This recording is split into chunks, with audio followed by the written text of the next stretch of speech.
Saudara-saudaraku yang kekasih di dalam Yesus Kristus Tuhan kita berdoa. Damai sejahtera Allah yang melampaui segala akal, memelihara hati dan pikiran saudara-saudara di dalam Yesus Kristus Tuhan kita. Amin. Firman Allah untuk kita yang tertulis di dalam Injil Yohanes pasal 12 ayat 12 sampai 19 sebagai berikut. Keesokan harinya ketika orang banyak yang datang merayakan pesta mendengar bahwa Yesus sedang di tengah jalan menuju Yerusalem, mereka mengambil daun-daun palem dan pergi menyongsong dia sambil berseru-seru, "Hosana, diberkatilah dia yang datang dalam nama Tuhan Raja Israel." Yesus menemukan seekor keledai muda, lalu ia naik ke atasnya seperti ada tertulis, "Jangan takut, hai putri Sion. Lihatlah, rajamu datang, duduk di atas seekor anak keledai." Mula-mula murid-murid Yesus tidak mengerti akan hal itu. Tetapi sesudah Yesus dimuliakan, teringatlah mereka bahwa nas itu mengenai dia, dan bahwa mereka telah melakukannya juga untuk dia. Orang banyak yang bersama-sama dengan dia ketika ia memanggil Lazarus keluar dari kubur dan membangkitkannya dari antara orang mati, mereka memberi kesaksian tentang dia. Sebab itu orang banyak itu pergi menyongsong dia, karena mereka mendengar bahwa ia akan membuat mujizat itu. Maka kata orang-orang Farisi seorang kepada yang lain, "Kamu lihat sendiri bahwa kamu sama sekali tidak berhasil. Lihatlah, seluruh dunia datang mengikuti dia." Saudaraku, sekarang kita telah memasuki Minggu Palmarum, minggu terakhir dalam minggu-minggu Pasion, yaitu minggu-minggu mengenang penderitaan Tuhan kita Yesus Kristus. Dan tanggal 10 April kita akan memasuki hari peringatan akan kematian Tuhan Yesus.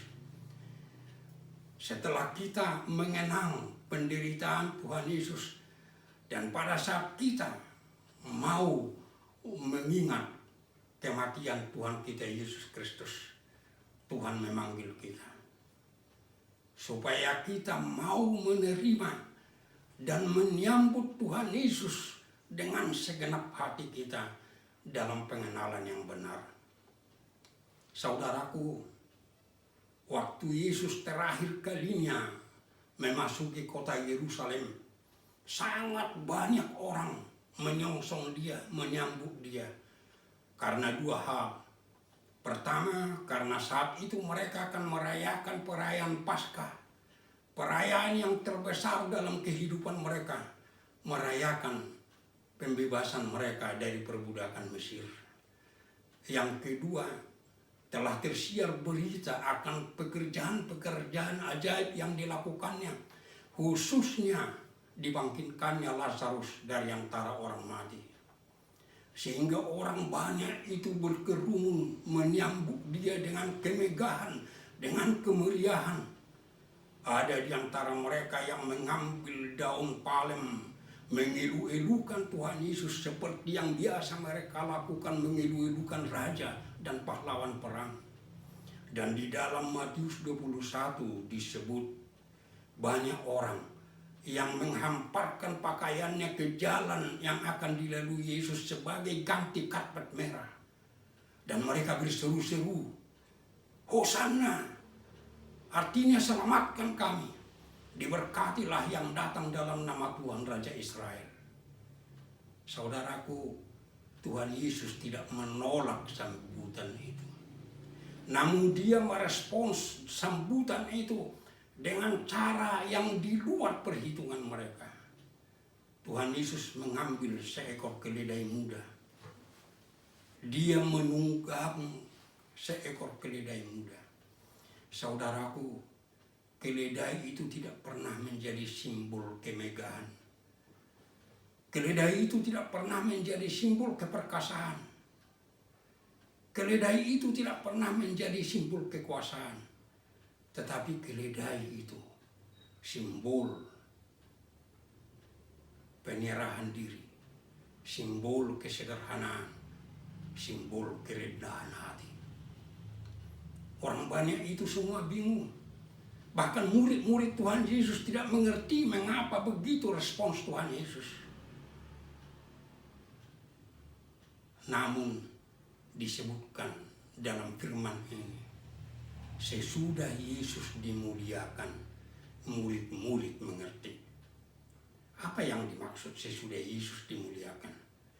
Di dalam 2 syafaatnya, dalam Yohanes 17 ayat 1, Yesus berseru kepada Allah Bapa, Bapa, sudah tiba waktunya, permuliakanlah anakmu.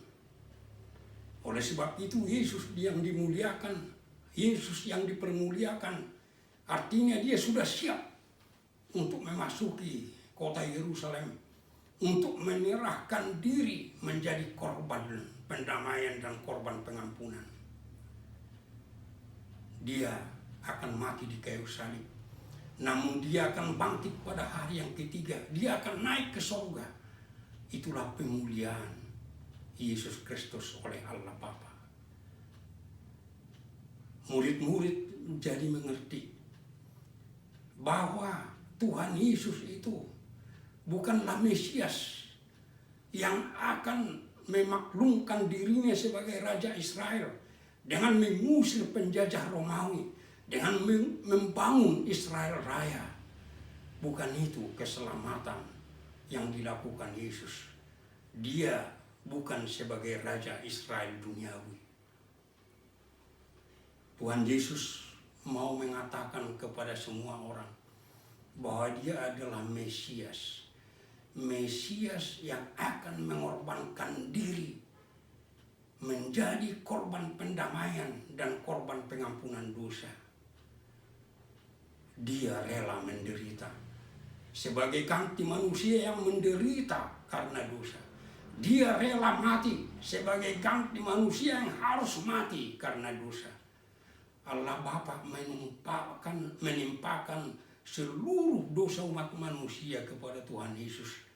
Dia menjadi dosa walaupun tidak mengenal dosa, supaya seluruh manusia diselamatkan dari dosa dan maut. Tetapi saudara-saudaraku, walaupun yang dilakukan Tuhan Yesus itu menjadi keselamatan bagi seluruh umat manusia, tetapi yang memperoleh keselamatan itu hanya orang yang beriman kepada Dia. Hanya orang yang mau menerima Dia dengan segenap hatinya. Hanya orang yang mau menyambut Dia. Sebab ini firman ini, saudara-saudaraku, mengajak kita untuk menyambut Yesus itu dalam sambutan yang benar. Bagaimana menerima Yesus? Pertama, kita harus menerima Dia dalam iman. Jangan gunakan pikiranmu, jangan gunakan akal budimu, tetapi gunakan iman untuk menerima Yesus Kristus, untuk menerima Tuhan Yesus dengan segenap hatimu. Yang kedua, sambut Tuhan Yesus dengan menyerahkan seluruh hidupmu kepadanya. Pikiranmu, perasaanmu, hatimu, jiwamu harus kita serahkan kepada Tuhan Yesus, supaya seluruh hidup kita menjadi miliknya. Tidak perlu lagi, saudara-saudaraku, saudara mengambil daun palem untuk mengeluh-elukan Dia. Tidak perlu lagi menghamparkan pakaian kita di jalan yang dilalui Tuhan Yesus.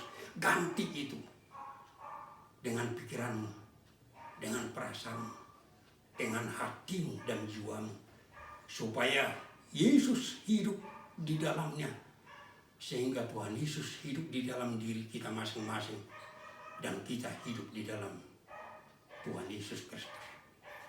Yang ketiga, saudara-saudara, hidupi pengorbanan Tuhan Yesus Itu cara ketiga menyambut Tuhan kita Yesus Kristus. Hidupi pengorbanannya. Dia menyerahkan diri menjadi korban pendamaian. Karena di dalam Dia, Allah Bapa mendamaikan kita dengan dirinya. Dia menjadi korban pendamaian. Karena di dalam Dia akan berdamai kita dengan sesama kita. Saudaraku, dengan pengampunan dosa di dalam Yesus Kristus, Allah rela menjadi Allah kita dan mengangkat kita menjadi bangsanya. Di dalam Yesus Kristus, Allah rela menjadi Bapa kita dan mengangkat kita menjadi anak-anaknya. Di dalam Yesus Kristus, Allah rela mengangkat kita menjadi sahabat-sahabatnya, seperti yang tertulis dalam Yakobus 2 ayat 23 dan Yohanes 15 ayat 14 dan 15. Sudahkah kita, saudaraku, merindukan Allah itu sebagai Allah kita? Sudahkah kita merindukan Allah kita itu sebagai Bapa kita? Sudahkah kita merindukan Allah kita itu yang mengangkat kita menjadi sahabatnya? Sekarang saudara-saudaraku, katakan, tidak ada hari, tidak ada saat tanpa Yesus dalam hidupku. Saudara-saudaraku, dengan menghidupi pengorbanan Tuhan Yesus Kristus itu, kita diperdamaikan dengan sesama kita. Tapi karena kita tidak mau menerima Yesus hidup di dalam diri kita, kita tidak mau hidup di dalam Yesus, maka manusia itu penuh permusuhan, penuh perbantahan. Padahal di dalam Yesus Kristus itu yang hidup di dalam diri kita, akan terusir dari diri kita semua dendam, semua kebencian, semua iri hati. Tetapi karena kita tidak mau hidup di dalam Tuhan Yesus itu, di tengah-tengah rumah tangga terjadi pertengkaran, terjadi permusuhan antara suami istri, bahkan sampai banyak yang cerai, antara yang kakak beradik, adik kakak dan bersaudara, mereka bermusuhan. Di antara bangsa sendiri kita saling bermusuhan, di antara bangsa-bangsa saling bermusuhan, bahkan berperang. Saudara-saudaraku, karena kita selalu menginginkan hidup seperti itu, hidup di dalam buah dosa, maka sekarang ini Tuhan menyapa kita. Menyapa kita dengan bencana COVID-19 ini. Jangankan hanya bermusuhan, hanya untuk berdampingan, saudaraku, nggak bisa. Kita tidak bisa duduk berdampingan dengan sesama kita. Kita tidak bisa berjalan berdampingan dengan sesama kita. Bahkan dengan istri kita, kita takut berdampingan. Kita tidak bisa salaman. Kita tidak bisa berjabatan tangan. Tuhan menyapa kita. Itu kehidupan yang selalu kita jalani. Bahkan kita harus menciptakan aplikasi Peduli Lindungi yang sebenarnya, saudara-saudaraku, tanpa kita sadari, aplikasi itu adalah aplikasi untuk menjauhkan kita dengan sesama. Kalau ada yang kena virus corona, langsung merah, warning, jauhkan, tinggalkan dia. Mengapa kita harus menggunakan itu dan harus kita gunakan, saudara-saudaraku? Karena kita tidak mau menggunakan aplikasi yang dari Tuhan Yesus itu.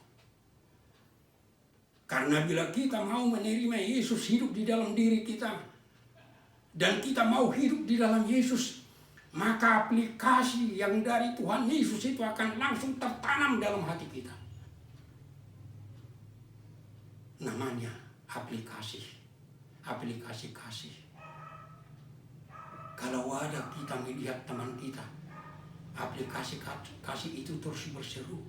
Oh, itu sesamamu, itu saudaramu, dekati, peluk dia, tolong dia. Tetapi karena kita tidak mau hidup di dalam Yesus, kita harus menggunakan aplikasi peduli lindungi. Saudaraku yang keempat, menyambut Tuhan kita Yesus Kristus, beribadahlah dengan ibadah yang lengkap dan benar. Di dalam Alkitab, saudaraku, ada 3 ragam ibadah. Yang pertama, ibadah ritual yang kita lakukan dengan ritus dan tata ibadah tertentu. Yang kedua, ibadah sejati. Firman Tuhan di dalam Roma 12 ayat 1, persembahkanlah tubuhmu menjadi persembahan yang hidup, yang kudus, yang berkenan kepada Allah. Itulah ibadahmu sejati. Ketiga, ibadah yang murni dan tak bercacat. Di dalam Yakobus 1 ayat 27, firman Tuhan berkata, ibadah yang murni dan tidak bercacat adalah mengunjungi yatim piatu dan janda-janda pada kesusahan mereka, dan menjaga dirimu jangan dicemarkan oleh dunia. Itu ibadah, saudaraku. Melihat orang kesusahan, tolong. Terutama pada masa kini, saudara-saudaraku, sudah banyak orang yang kesusahan, yang menderita. Apa yang bisa kita lakukan untuk menolong? Tolong. Jaga dirimu, jangan dicemarkan dunia ini. Kalau dunia ini mengembangkan hoax atau hoax, jangan ikut-ikutan. Kalau dunia ini justru menggunakan bencana ini mencari keuntungan, jangan lakukan. Jangan mau dicemarkan hidupmu. Ibadah yang 3 itu harus kita lakukan secara lengkap dan utuh. Khususnya ibadah ritual. Firman Tuhan mengatakan, lakukan ibadah ritual itu dengan damai, sopan dan teratur. 1 Korintus 14 ayat 33 dan 40. Lakukan ibadah ritual itu dalam roh dan kebenaran. Yohanes 4 ayat 24. Dan ibadah ritual itu, saudara-saudaraku, sangat berkaitan dengan rumah Tuhan. Cintai rumah Tuhan, rindukan. Sudah banyak sebenarnya, saudara-saudaraku, terutama pada zaman ini, yang tidak peduli dengan rumah Tuhan, yang tidak mau datang ke gereja sepanjang hidupnya. Ada yang mau datang ke gereja hanya pada hari raya tertentu. Bahkan banyak orang yang tidak suka datang ke rumah Tuhan, tetapi mencari tempat-tempat lain. Bahkan saudaraku, yang datang ke gereja juga, yang datang ke rumah Tuhan, mereka mengatakan akan beribadah kepada Tuhan, tapi sebenarnya yang mereka cari adalah hiburan. Kalau musik di sana tidak wah, tidak menghibur, mereka akan mengatakan tidak enak ibadah di sini. Dan bahkan khotbah yang mereka rindukan adalah khotbah yang mengenakkan telinga. Karena mereka membuat khotbah itu jadi konsumsi telinganya. Bahkan banyak pendeta yang tergoda, saudara-saudaraku, yang berusaha membuat khotbah yang menyenangkan telinga, dan mereka bangga apabila mereka dicari-cari karena mereka bisa memberi khotbah yang menyenangkan telinga. Saudaraku, ingat, ibadah yang hanya menjadi hiburan, khotbah yang hanya menyenangkan telinga, itu hanya bisa memberi kegembiraan sekejap. Padahal Tuhan memanggil kita bukan untuk memberi kegembiraan sekejap. Tuhan itu memanggil Anda menjadi hambanya bukan untuk memberi kegembiraan sekejap, dengan khotbah-khotbahmu yang mengenakan telinga. Tetapi Tuhan itu mau memberikan sukacita besar, sukacita kekal di dalam Yesus Kristus Tuhan kita. Itu yang akan diberikan Tuhan. Saudaraku, saudara merasa sakit, merasa sedih, merasa pedih karena tidak bisa beribadah di rumah Tuhan saat ini. Jangan lupa saudaraku, di dalam perjalanan sejarah bangsa Tuhan, 2 kali Tuhan membiarkan rumahnya dihancurkan. Tahun 586 sebelum Kristus, tahun 70 sesudah Kristus, Tuhan membiarkan rumahnya dihancurkan. Tuhan tidak hanya melarang mereka, tidak mengizinkan mereka beribadah di rumahnya, tapi Tuhan membiarkan rumahnya dihancurkan supaya jangan ada lagi tempat ibadah bagi umatnya. Karena kebobrokan hidup mereka, karena kebobrokan hidup beragama mereka, bahkan kebobrokan ibadah-ibadah mereka. Oleh sebab itu saudaraku, tidak perlu kita katakan orang yang beriman harus di gereja. Jangan takut, harus di rumah Tuhan beribadah. Saudara-saudaraku, ingat, iman Kristiani itu bukan iman yang konyol. Iman Kristiani itu adalah iman yang penuh hikmat dan kearifan. Iman Kristiani itu adalah iman yang bisa mentransformasi diri kita supaya keluar dari yang hanya mementingkan diri kita menjadi mementingkan semua orang. Lihat itu, orang tua kita yang sudah renta. Apakah mau kita biarkan saja begitu didera oleh COVID-19? Lihat itu generasi-generasi muda yang harus kita usahakan generasi yang sehat dan tangguh. Lihat itu pemerintah kita,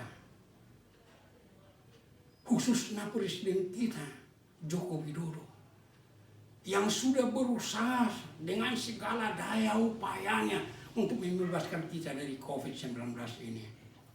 Pagi, siang, malam, itu saja yang dipikirkan beliau. Pagi, siang, malam beliau bekerja. Lihat itu.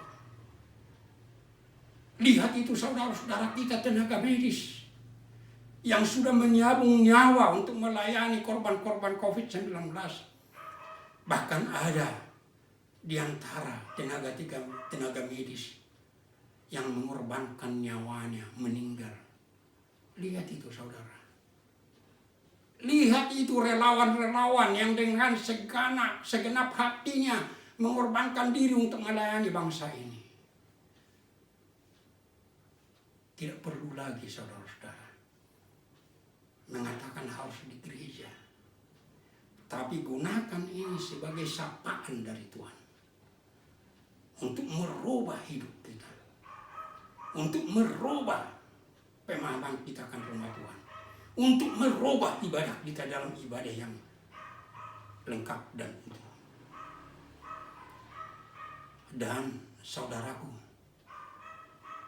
kita harus mendengarkan dan harus melakukannya dengan sukacita dan disiplin semua arahan-arahan dari pemerintah kita, khususnya dari Presiden kita Joko Widodo.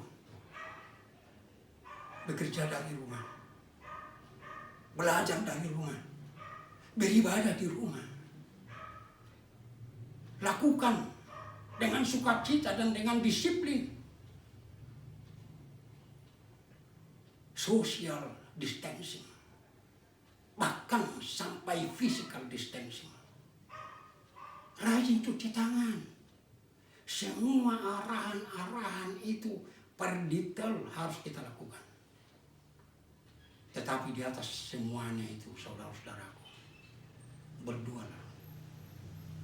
Berdoalah Sekarang saudara-saudaraku berdiri di hadapan Tuhan. Berdiri di hadapan Tuhan, curahkan semua dosamu. Kemudian sujud saudara-saudara. Berdoa meminta keampunan dosa dari Tuhan kita. Jangan lihat dosa sesamamu, dosamu yang perlu. Supaya Tuhan menyelamatkan kita dari COVID-19 ini. Karena hanya Tuhan Yesus yang bisa menyelamatkan kita. Memberkati semua yang kita lakukan untuk membebaskan kita dari COVID-19 ini. Jangan tunda saudara-saudaraku. Sekarang berdoa kepada Tuhan. Kita berdoa. Bapa Surgawi yang kami kenal di dalam Yesus Kristus Tuhan kami. Terima kasih Bapa, karena Engkau memberikan firman-Mu menjadi santapan rohani kami. Untuk membentuk kami menjadi orang yang benar-benar siap sedia dalam seluruh hidup kami menerima Engkau di dalam Yesus Kristus. Tuhan, selamatkan dan lindungi bangsa kami ini. Ampuni dosa pemimpin-pemimpin kami. Ampuni dosa kami semua masyarakat. Tuhan, selamatkan kami dari COVID-19 ini. Kami doakan Bapak kami yang kami cintai, Presiden Joko Widodo, yang sudah membuat segala usaha dengan segala daya upayanya untuk membebaskan kami dari COVID-19 ini. Lindungi dia Tuhan. Selamatkan dia, berkati dia. Kalaupun banyak tantangan yang beliau hadapi, bahkan ada orang yang menghina, yang menjelek-jelekkan, beri kearifan Tuhan, supaya beliau tetap bisa bekerja dengan baik. Bapa, lindungi dan berkati ibu kami Iriani Joko Widodo dan semua anak-anaknya. Selamatkan mereka Tuhan, supaya mereka bisa menjadi dukungan yang sangat berharga bagi Presiden kami untuk Engkau gunakan menjadi alat pembebasan kami dari COVID-19 ini.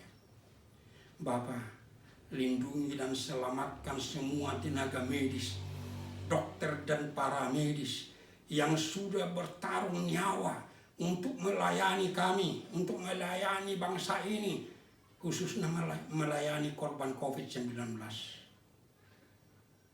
Bahkan sudah ada di antara mereka yang meninggal Tuhan.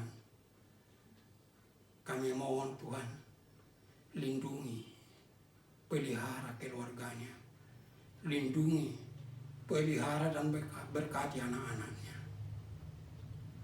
Kami menyerahkan Tuhan, saudara-saudara kami yang menjadi relawan, yang rela mengorbankan diri untuk melayani bangsa ini.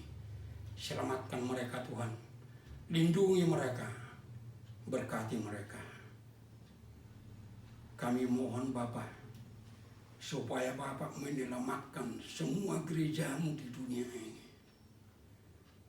Ampuni dosanya, ampuni dosa pelayan-pelayan-Mu, ampuni dosa semua anggota jemaat-Mu. Selamatkan kami dari COVID-19 ini. Bapa, selama ini kami merasa pedih, sakit dan menderita, karena kami tidak bisa beribadah di rumah-Mu Tuhan. Tuhan, kami mohon Tuhan,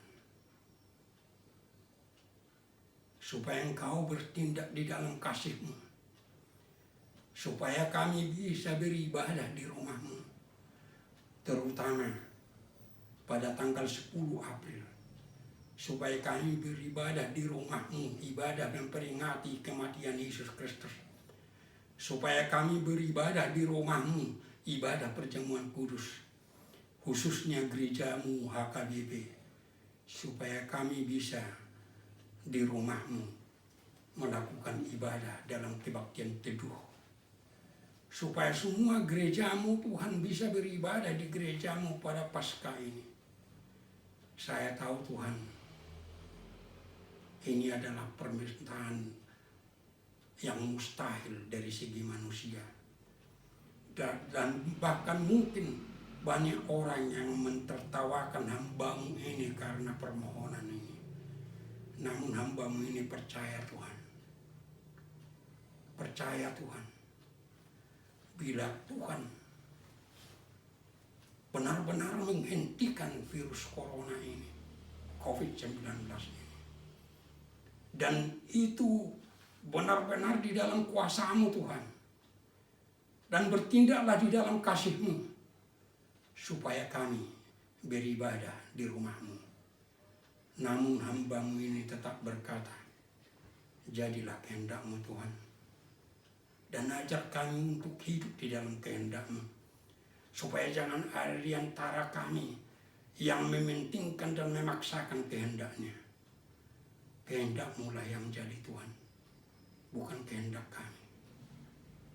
Dalam Yesus Kristus Tuhan kami. Yesus Kristus Juru Selamat kami. Kami berdoa Tuhan. Amin.